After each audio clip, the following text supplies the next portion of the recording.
Polar Bears, real quick before the video starts. Meet me after the video's over for a workout session. We got weights. I said cardio, baby. See you soon.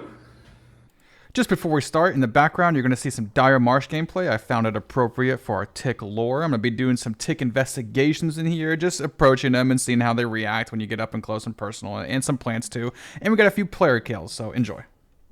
I know nothing about marathon lore. Never played the old games, never looked up any of the old lore videos.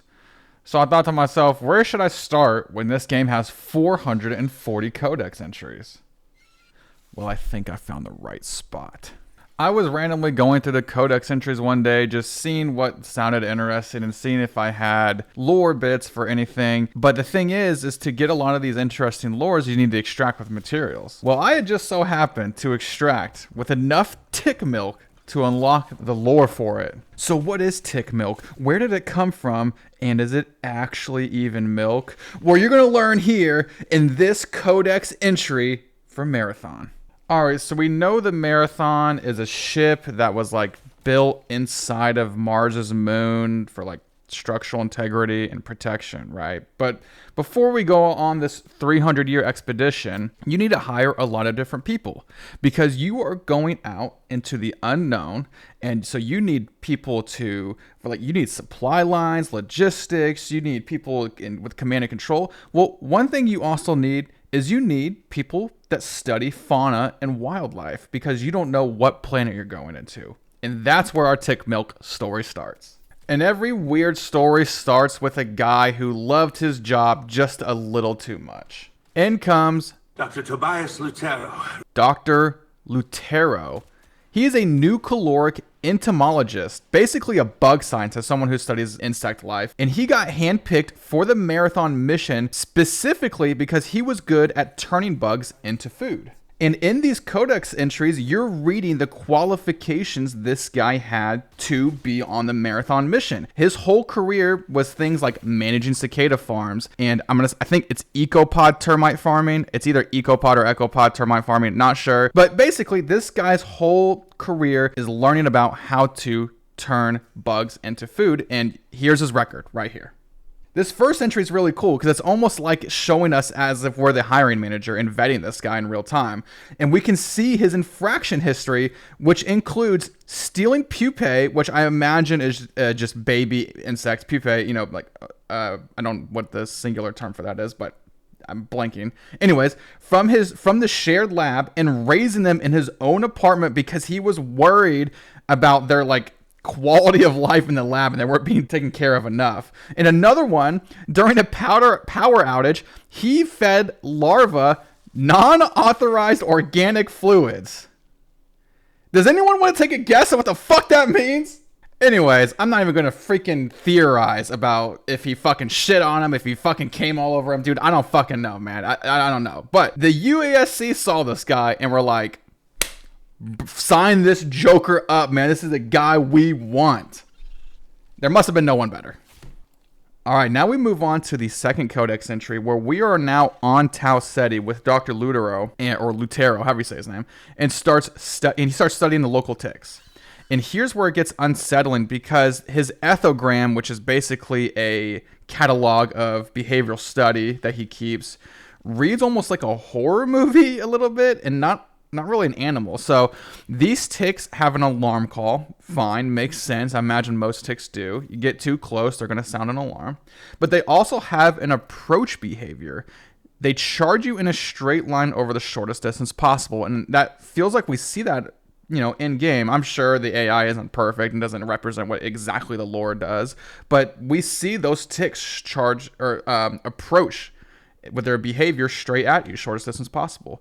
Then they have a chasing behavior where they will pursue you for at least 10 meters with no regard for their own survival. We also see that in game too. Those jokers will chase you down and won't stop until they die, basically.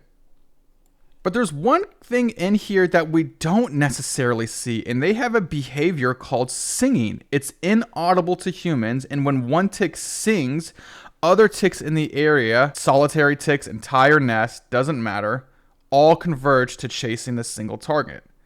Now, I don't think this is actually in the game. It doesn't feel like it, but it's still pretty cool that they could add this in at any time and we wouldn't really know because it's inaudible. I mean, I know we're not humans, we're freaking robots, but you know, it's a pretty cool behavior that's not actually represented in game from what I can tell.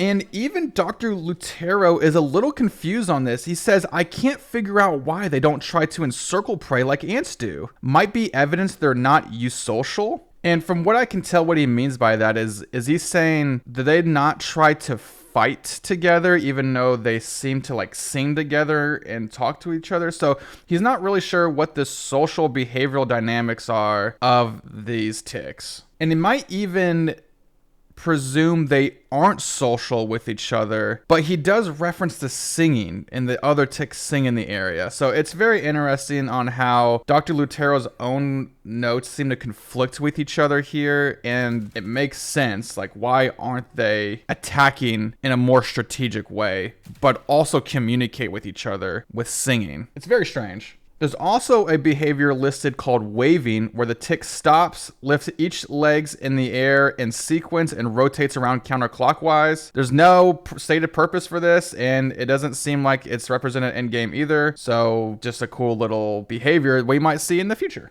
There's also a pretty funny note summary at the top of this Codex entry.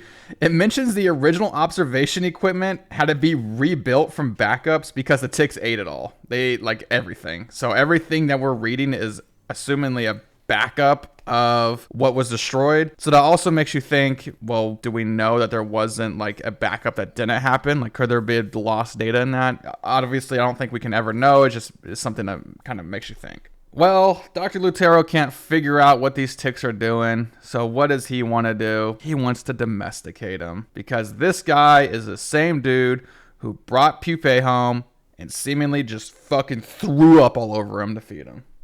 Well, Dr. Luttero, what happens when you try to domesticate a species of insect that seemingly charges at you with no regard for its own life? Luckily, we have a Codex entry for that.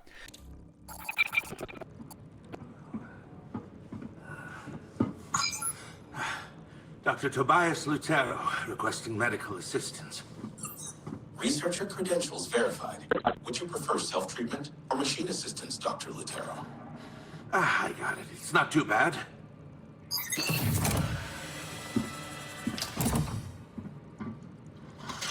My auto-diagnostics detect considerable tissue damage. Please state the reason for your visit. 4 lacerations from tick mandibles and 1, 2, maybe 3 blisters from exposure to vesicant toxins. There's a medical log where I wish there was a video for it, and you'll see why, where he's talking to Gabriel, his medical AI, and he's describing his own injuries like he's reading off a grocery list. It's very casual. He mentions 4 lacerations from tick mandibles, 2 or 3 blisters from toxin plants, assumingly. And Gabriel tells him, that sounds painful. And Luttero's just like, yeah, probably need to cut off the study here. Captivity does not seem to suit the ticks. But there's a few more interesting lines in here, and this line is interesting. He says, I think it's time to call off the domestication study. Captivity doesn't suit ticks. The little guys went from indifferent to aggressive in a matter of weeks. Please treat your injuries promptly, Dr. Luttero. Yeah, I know. I expected some level of adaptation from the local fauna, especially after we started studying them in detail.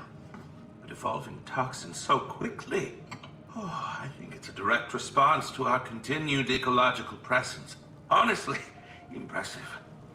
So, are these ticks and fauna evolving because we are watching them? Are they evolving in response to us and us being here? Now, it's very possible. It's a brand new planet. Who knows what's going on here? I do think Dr. Luttero is just a little crazy, though.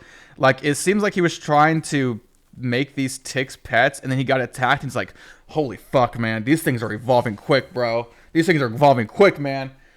So obviously I don't really know the timeline though between these 2 Codex entries. I'll see if I can find that out while I'm editing this video, now that I'm thinking about it. And then this is where I wish this Codex entry had a video or at least something make it a little bit more funny.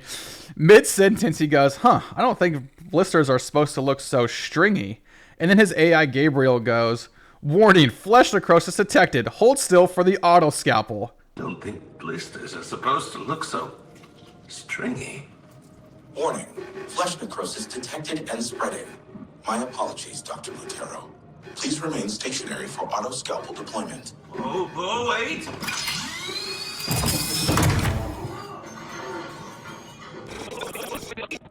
And of course, Luttero, I guess gets his arm chopped off.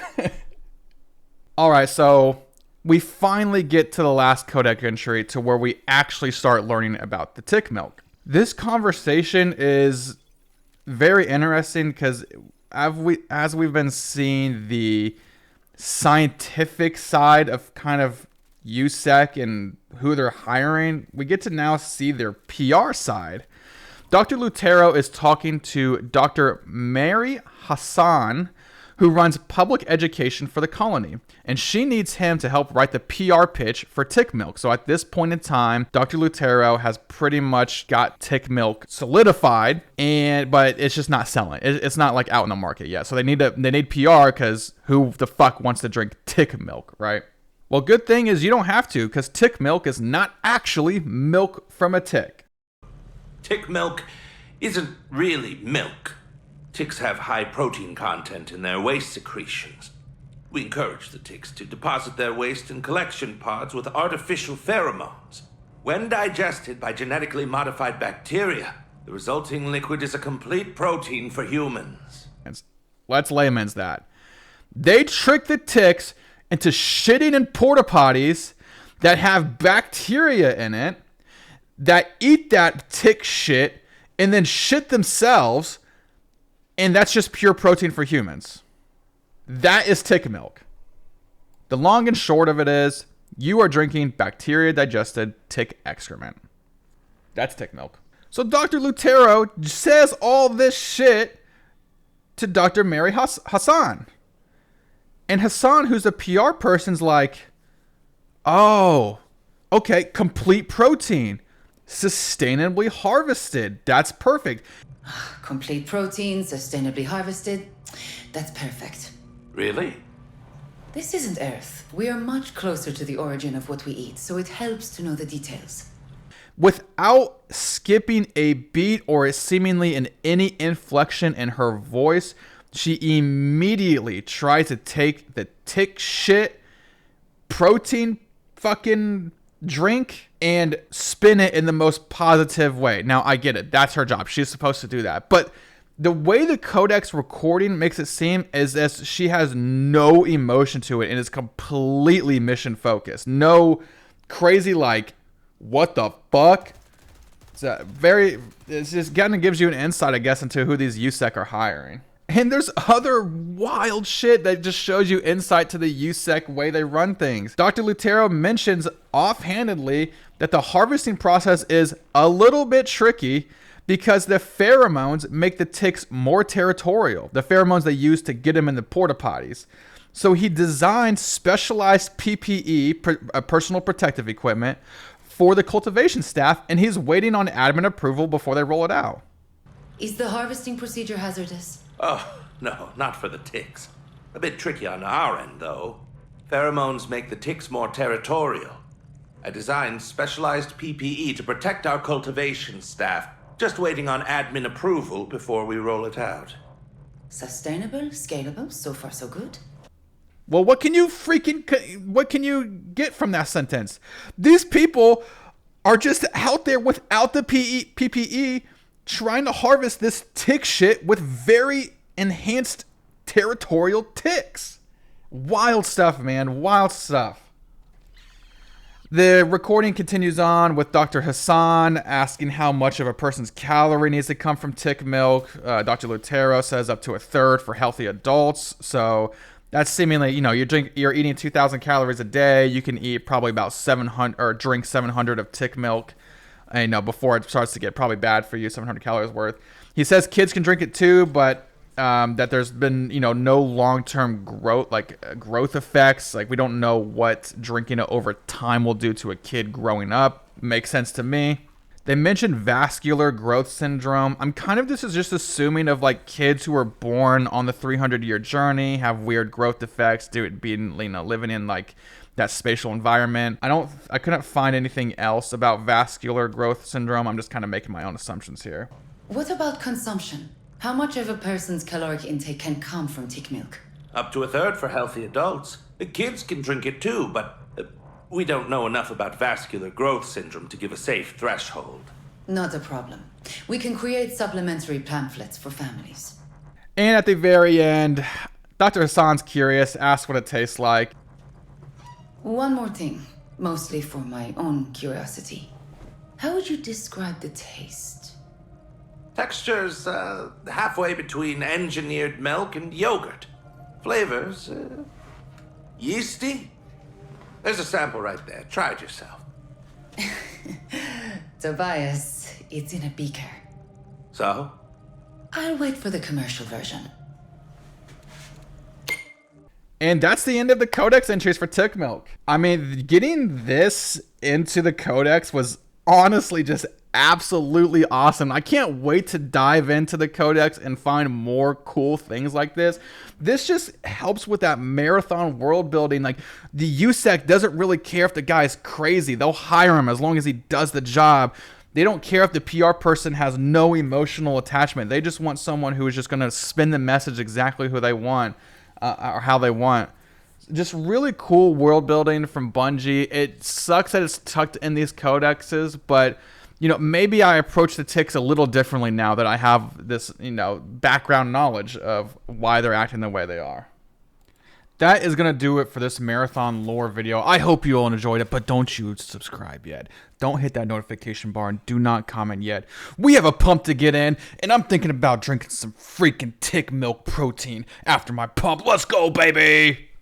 Bowler Bears, listen up. Today's been extremely daggone busy. It's already almost 4:30 p.m. Haven't even got my workout in yet. And I haven't even done a YouTube video today. So I don't even know what video is following this workout because I haven't even done it yet. We're going to get our workout in. I'm just going to montage it. 15 minutes elliptical. Next up, we're doing back and by, 4 sets of 8, heavier weight, lower reps. We are doing assisted band pull-ups, wide grip pull-downs, and reverse flies. 4 sets of 8. Then on to bicep curls, or biceps, we're doing, again, 4 sets of 8. Just dumbbell curls, cable curls, and hammer curls. We're just going to smoke them. Montage time. I'll see you guys at the end. Let's go.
Polar Bears, Thanks for joining me on this workout, man. Back and by, smoked, great workout session. Love going up in weights.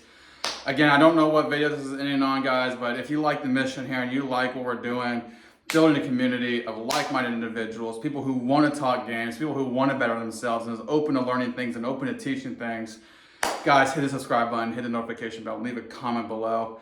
Just absolutely loving support. More marathon too, man. Marathon is just doing awesome. So, all right, see you guys in the next one.